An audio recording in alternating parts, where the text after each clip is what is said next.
మామూలుగా పెరిగితే ఎరిథ్రోసైటోపినియా అన్నాం. అసాధారణ పెరుగుదల, ఎర్ర రక్త కణాల సంఖ్యలో అసాధారణ పెరుగుదల ఉంటుందని పాలీసైథీమియా అంటాం. ఎర్ర రక్త కణాల సంఖ్యలో అసాధారణ పెరుగుదలను పాలీసైథీమియా అంటాం. నెక్స్ట్ వన్, ఎర్ర రక్త కణాల పరిపక్వతకు అవసరమైన విటమిన్లు. ఆర్బిసి రెడ్ బ్లడ్ సెల్స్ అనేవి పరిపక్వత చెందాలి అంటే అవసరమైన విటమిన్స్ ఏంటి? ఆన్సర్ విటమిన్ బి12, పోలిక్ ఆమ్లం. విటమిన్ బి12, పోలిక్ ఆమ్లం, ఈ రెండు. పోలిక్ ఆమ్లం అనేది కూడా ఒక రకమైన విటమిన్. నెక్స్ట్ వన్, రక్తం ఎర్రగా ఉండడానికి కారణం. రక్తం ఎర్రగా ఉండడానికి కారణం ఆన్సర్ వచ్చేసి హీమోగ్లోబిన్. రక్తం ఎర్రగా ఉండడానికి కారణం హీమోగ్లోబిన్ అనే ఒక ప్రోటీన్. ఇది ఒక క్రోమోప్రోటీన్. హీమోగ్లోబిన్ ఉండడం వల్ల రక్తం అనేది ఎర్రగా ఉంటుంది. మరి హీమోగ్లోబిన్ యొక్క పని ఏంటి అంటే ఆక్సిజన్ మరియు కార్బన్ డైఆక్సైడ్ల రవాణా. చాలా మంది హీమోగ్లోబిన్ పని ఏంటి అనగానే ఆక్సిజన్ రవాణా అనుకుంటారు. ఆక్సిజన్ ఒకటే కాదు, ఆక్సిజన్ మరియు కార్బన్ డైఆక్సైడ్ రెండింటి యొక్క రవాణా. హీమోగ్లోబిన్ లో ఉండే మూలకం. హీమోగ్లోబిన్ లో ఉండే మూలకం ఐరన్ లేదా ఫెర్రస్, ఎఫ్ఈ. ఐరన్ అన్న ఫెర్రస్ అన్న ఒకటే కదా. హీమోగ్లోబిన్ లో ఉండే మూలకం ఫెర్రస్, ఎఫ్ఈ. ప్రతి హీమోగ్లోబిన్ లో ఎన్ని హీమాణువులు ఉంటాయి? ప్రతి హీమోగ్లోబిన్ లో ఎన్ని హీమాణువులు ఉంటాయి? ఆన్సర్ 4. ప్రతి హీమోగ్లోబిన్ లో 4 హీమాణువులు ఉంటాయి. ఒక్కొక్క హీమాణువు ఒక ఆక్సిజన్ తోటి బంధించబడి ఉంటుంది. నెక్స్ట్ వన్, ఎర్ర రక్త కణాల జీవితకాలం. ఎర్ర రక్త కణాల యొక్క జీవితకాలం 120 డేస్, 120 రోజులు. ఆఫ్టర్ 120 డేస్ ఏమవుతాయి? ఇవి కాలేయం లోపల లేదా ప్లీహం లోపల విచ్ఛిన్నం కావడం జరుగుతుంది. ఎర్ర రక్త కణాలు ఎక్కడ విచ్ఛిన్నం అవుతాయి? అదే క్వశ్చన్ ఉంది. ఎర్ర రక్త కణాలు ఎక్కడ విచ్ఛిన్నం అవుతాయి? ఆన్సర్ కాలేయం, ప్లీహం. అందుకే కాలేయం ఏమంటావు? ఎర్ర రక్త కణాల శ్మశాన వాటిక అని పిలుస్తాం. ఎర్ర రక్త కణాలు అనేవి కాలేయంలో విచ్ఛిన్నం చెందుతాయి. అదేవిధంగా ప్లీహంలో కూడా కొంతవరకు విచ్ఛిన్నం జరుగుతాయి. కాలేయం ఏమని పిలుస్తామంటే ఎర్ర రక్త కణాల శ్మశాన వాటిక అని పిలుస్తాం. ఈ ఎర్ర రక్త కణాలు విచ్ఛిన్నం చెందినప్పుడు యూరోక్రోమ్ అనే ఒక పదార్థం విడుదలవుతుంది. కాలేయం లోపల ఎర్ర రక్త కణాలు విచ్ఛిన్నం చెంది యూరోక్రోమ్ అనే పదార్థం ఏర్పడుతుంది.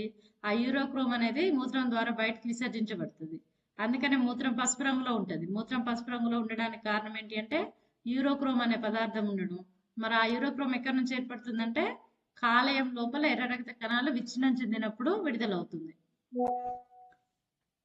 ఇక్కడ ఎర్ర రక్త కణాలు అయిపోయినాయి. Next WBC, white blood cells, తెల్ల రక్త కణాల గురించి చూద్దాం. తెల్ల రక్త కణాల సంఖ్య. తెల్ల రక్త కణాల సంఖ్య వచ్చేసి ప్రతి ఘనపు మిల్లీమీటర్కు 6000 నుంచి 10,000. చాలా తక్కువ సంఖ్యలో ఉంటాయి. ఆర్బీసీతో కంపేర్ చేసినప్పుడు తెల్ల రక్త కణాల సంఖ్య అనేది చాలా తక్కువగా ఉంటుంది. 6000 నుంచి 10,000 వరకు ఉంటుంది. తెల్ల రక్త కణాలు ఏర్పడే విధానాన్ని ఏమంటారు? నెక్స్ట్ వన్, తెల్ల రక్త కణాలు ఏర్పడే విధానాన్ని ఏమంటారు? ఆన్సర్ ల్యూకోపాయసిస్. తెల్ల రక్త కణాలు ఏర్పడడాన్ని ల్యూకోపాయసిస్ అని పిలుస్తారు. సంక్రమణ లేదా అలర్జీలలో కొద్దిగా పెరిగిన తెల్ల రక్త కణాల సంఖ్యనే ఏమంటారు? ఏదైనా సంక్రమణ మీన్స్ ఏదైనా ఇన్ఫెక్షన్స్ అయినప్పుడు, ఫీవర్ వచ్చినప్పుడు, అలర్జీస్ వచ్చినప్పుడు తెల్ల రక్త కణాల సంఖ్య పెరుగుతుంది. ఇలా తెల్ల రక్త కణాల సంఖ్య పెరగడాన్ని ల్యూకోసైటోసిస్ అంటాం. ల్యూకోసైటోసిస్ అంటాం. అసాధారణ సంఖ్యలో తెల్ల రక్త కణాలు పెరగడాన్ని ఏమంటారు? ఇట్లా మామూలుగా కాకుండా కొన్నిసార్లు కొంతమందిలో ఏమవుతుంది అంటే అసాధారణంగా అంటే ఎక్కువగా తెల్ల రక్త కణాలు పెరిగిపోతే దాన్ని ల్యూకేమియా అంటాం. అసాధారణంగా తెల్ల రక్త కణాలు పెరగడాన్ని ల్యూకేమియా అంటాం. మామూలుగా తెల్ల రక్త కణాలు ఇన్ఫెక్షన్స్ లో పెరగడం అయితే ల్యూకోసైటోసిస్, అసాధారణంగా పెరగడం అయితే ల్యూకేమియా. ఈ ల్యూకేమియా అనేది ఒక టైప్ ఆఫ్ క్యాన్సర్. నెక్స్ట్, తెల్ల రక్త కణాలు క్షీణించడాన్ని ఏమంటారు? తెల్ల రక్త కణాలు క్షీణించడాన్ని ల్యూకోసైటోపీనియా అంటారు. తెల్ల రక్త కణాలు తగ్గిపోవడం, క్షీణించడం అంటే తగ్గిపోవడాన్ని ల్యూకోసైటోపీనియా అని అంటారు. బహురూప కేంద్రక తెల్ల రక్త కణాలని వేటిని అంటారు? మళ్ళీ తెల్ల రక్త కణాలు అనేవి 2 రకాలుగా ఉంటాయి. గ్రాన్యులోసైట్స్, ఎగ్రాన్యులోసైట్స్ అంటాం. బహురూపక కేంద్రక తెల్ల రక్త కణాలని మనం గ్రాన్యులోసైట్స్ ని పిలుస్తాం. గ్రాన్యులోసైట్స్ ని బహురూప కేంద్రక తెల్ల రక్త కణాలు అని పిలుస్తాం. నెక్స్ట్ వన్, హిపారిన్, హిస్టమిన్ లను ఉత్పత్తి చేస్తే తెల్ల రక్త కణాలు. హిపారిన్ ఆల్రెడీ తెలుసు, రక్త స్కందన కారకం కదా. హిపారిన్, హిస్టమిన్ లాంటి వాటిని ఉత్పత్తి చేసే తెల్ల రక్త కణాలు ఏంటి అంటే basophils. Answer basophils. Next one granulocytes లో అధిక సంఖ్యలో ఉండే కణాలు. గ్రాన్యులోసైట్స్ లో అధిక సంఖ్యలో ఉండేటటువంటి కణాలు ఆన్సర్ న్యూట్రోఫిల్స్. గ్రాన్యులోసైట్స్ లో ఎక్కువగా ఉండే కణాలు న్యూట్రోఫిల్స్. మొత్తం 3 కదా, ఏమేమి ఉంటాయి? Basophils, eosinophils, neutrophils. గ్రాన్యులోసైట్స్ 3 రకాలు కదా, అందులో న్యూట్రోఫిల్స్ అనేవి ఎక్కువ సంఖ్యలో ఉంటాయి, 62% ఉంటాయి. Next question, police man of the body, శరీర సూక్ష్మ రక్షక భటులు అని ఏ రక్త కణాలను పిలుస్తారు? శరీర సూక్ష్మ రక్షక భటులు అని ఏ రక్త కణాలను పిలుస్తారు? Answer neutrophils. ఎందుకు న్యూట్రోఫిల్స్ ని policeman of the body అంటామంటే, మన శరీరంలోనికి ఏదైనా ఒక ఫారెన్ పార్టికల్ వచ్చినప్పుడు, సూక్ష్మజీవి ప్రవేశించినప్పుడు మన శరీరంలో ఉండే తెల్ల రక్త కణాలు ఏం చేస్తుంది? వాటికి యాంటీబాడీస్ ని తయారు చేసి పోయే వాటి మీద దాడి చేయడం జరుగుతుంది, వచ్చినటువంటి సూక్ష్మజీవి మీద దాడి చేయడం జరుగుతుంది. అలా చేసేటటువంటి ప్రతి దాడిలో ఈ న్యూట్రోఫిల్స్ అనేవి ముందు ఉంటాయి. న్యూట్రోఫిల్స్ అనేవి ముందు వరుసలో ఉండడం జరుగుతుంది. కాబట్టి న్యూట్రోఫిల్స్ ని policeman of the body అని పిలవడం జరుగుతుంది. తర్వాత స్త్రీ క్షీరదాలు అంటే ఫీమేల్ క్షీరదాల్లో అయితే కొన్ని న్యూట్రోఫిల్స్ ఎలా ఉంటాయంటే లైంగిక క్రోమాటిన్ రూపంలో ఉంటాయి, లేదా డ్రమ్ స్టిక్ రూపంలో కేంద్రకానికి ఒకవైపున అతికి ఉండడం జరుగుతుంది. నెక్స్ట్ వన్, ప్రతిదేహాలను ఉత్పత్తి చేసే లింఫోసైట్స్. ఇక్కడ వరకు గ్రాన్యులోసైట్స్ అయిపోయింది. ఇప్పుడు ఎగ్రాన్యులోసైట్స్. ఎగ్రాన్యులోసైట్స్ మళ్ళీ 2 రకాలు, లింఫోసైట్స్, మోనోసైట్స్ కదా. అయితే ఇప్పుడు లింఫోసైట్స్ లో కూడా ప్రతిదేహాలు ఉత్పత్తి చేసే లింఫోసైట్స్ ఏమంటే టీ లింఫోసైట్స్. ఆన్సర్ వచ్చేసి టీ లింఫోసైట్స్. నెక్స్ట్ వన్, మూత్రపిండాకార కేంద్రకం కలిగిన రక్తనాళాలు. మూత్రపిండాకార కేంద్రకం కలిగిన రక్తనాళాలు ఆన్సర్ మోనోసైట్స్. మోనోసైట్లలో కేంద్రకం అనేది మూత్రపిండాకారంలో ఉంటుంది. రక్త ఫలకికలు ఎలా ఏర్పడతాయి? ఇప్పుడు 3వ రకం రక్త కణాలు, ఎర్ర రక్త కణాలు, తెల్ల రక్త కణాలు, రక్త ఫలకికలు. ఇప్పుడు రక్త ఫలకికల గురించి చూద్దాం. రక్త ఫలకికలు ఎలా ఏర్పడతాయి అంటే అస్థి మధ్యలోని బృహత్ కేంద్రక కణాలు శిఖలీకరణం చెందడం వల్ల ఏర్పడతాయి. అస్థి మధ్యలోని బృహత్ కేంద్రక కణాలు శిఖలీకరణం చెందడం వల్ల రక్త ఫలకికలు లేదా ప్లేట్లెట్స్ అనేవి ఏర్పడడం జరుగుతుంది. నెక్స్ట్ వన్, రక్త ఫలకికల జీవితకాలం.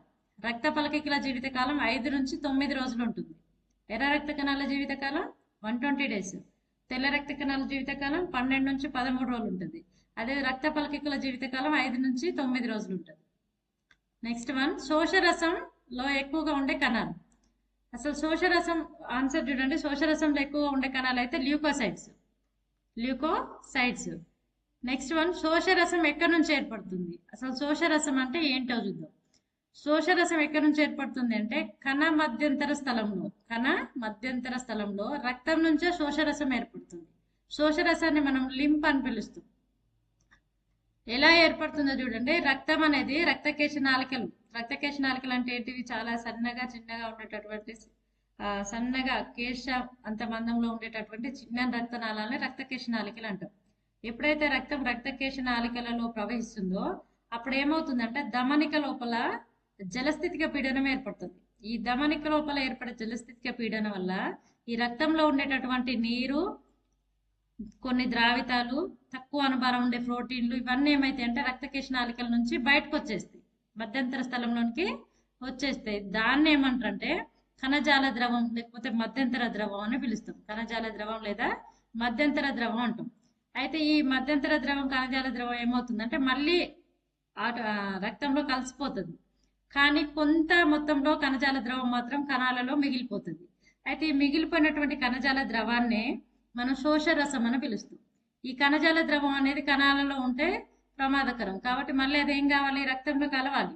ఈ కణజాల ద్రవాన్ని రక్తంలో కలపడానికి ఏర్పాటైనటువంటి ఆల్టర్నేట్ వ్యవస్థనే శోషరస వ్యవస్థ. ఈ శోషరస వ్యవస్థలో ఏం జరుగుతుందంటే శోషరస నాళాలు ఉంటాయి. ఈ శోషరస నాళాల్లో ప్రవహించే కణజాల ద్రవాన్ని మనం శోషరసం అని పిలవచ్చు. మళ్ళీ ఇది శోషరసం పోయి రక్తంలో కలవడం జరుగుతుంది.